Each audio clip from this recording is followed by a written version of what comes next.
ہماری نسل نو قرآن کے علم سے نابلد ہے، قرآن کے علم سے نابلد ہے۔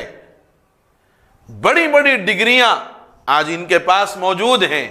دنیاوی تعلیم کے اعتبار سے ہم نے خوب ترقی کر لی، لیکن ذرا ہم نے کبھی غور کیا کہ ہمارے اس ترقی یافتہ نوجوان کا قرآن کتنا درست ہے؟ کیا ہم نے کبھی اس بات پر غور کیا کہ ہمارے گھر جو بہویں آتی ہیں وہ قرآن کتنے اچھے انداز میں پڑھتی ہیں، ان کا قرآن کتنا اچھا ہے؟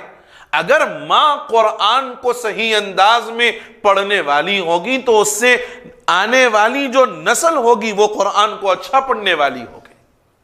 اور اگر نہیں پڑھتی اور پڑھنا نہیں جانتی تو یہ کوئی عذر ہے ہی نہیں۔ آج گلی گلی، محلہ محلہ، کوچہ در کوچہ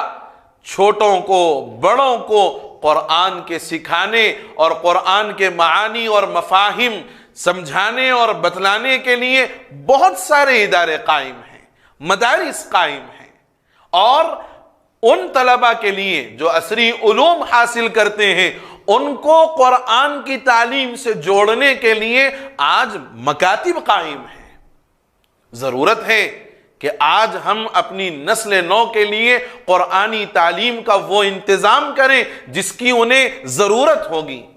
ورنہ کل میدان قیامت میں یہی اولاد جن کی دنیا کے لیے ہم نے جی جان لگا کر کے محنت کی اور سب کچھ قربان کر دیا، اگر ان کو قرآن نہیں سکھایا، کل میدان قیامت میں یہ آپ کا دامن پکڑیں گے اور رب تعالیٰ کے حضور آپ پر مقدمہ دائر کریں گے کہ بار الہا یہ میرا باپ جس نے مجھے دنیا کے لیے تو قابل سے قابل ترین چیزیں لا کر کے دی اور مجھے بھی قابل بنایا، لیکن میرے دین کے سلسلے میں اس نے فکریں نہیں کی۔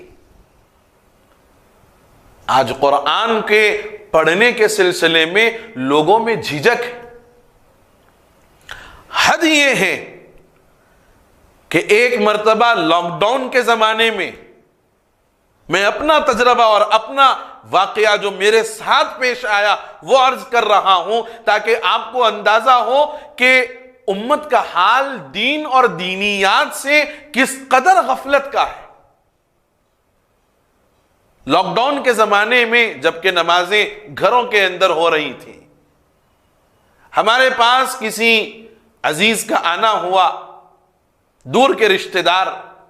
وہ آئے، نماز کا وقت ہوا، میں نے کہا کہ چلیے مغرب کی نماز پڑھ لیتے ہیں، گھر میں بچے بھی ہیں، آپ بھی ہیں، جماعت بھی بن جائے گی، چلیے مصلی بچھائیں۔ مصلی بچھ گئے اور پیچھے مقتدیوں کی صف بن گئی۔ وہ آنے والے رشتہ دار، میں نے ان سے یہ کہا کہ آپ اقامت دے دیجئے تاکہ نماز شروع کی جا سکے، تو ان کی زبان سے یہ جملہ نکلتا ہے کہ مجھے اقامت کے کلمات یاد نہیں، مجھے اقامت کے کلمات یاد نہیں، تو مجھے مصلی پر کھڑے ہو کر انہیں اقامت کے کلمات تلقین کرنے پڑے، بتلانے پڑے کہ پہلے یہ کہیے، پھر اس کے بعد میں نے کہا یہ اشہد ان لا الہ الا اللہ، اشہد ان محمد رسول اللہ، حی علی الصلاۃ، حی علی الفلاح، قد قامت الصلاۃ، ایک ایک کلمے کی تلقین کرنی پڑی، تب جا کر کے اقامت ہوئی، اس کے بعد ہم نے نماز ادا کی۔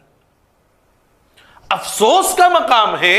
اور ہزارہا مرتبہ افسوس کا مقام ہے کہ ایک مسلمان جو شادی شدہ ہے، 3-4 بچوں کا باپ ہے، وہ اپنی ایک لمبی زندگی گزار چکا ہے اور یقیناً نماز پڑھتا ہے، یقیناً نماز پڑھتا ہے،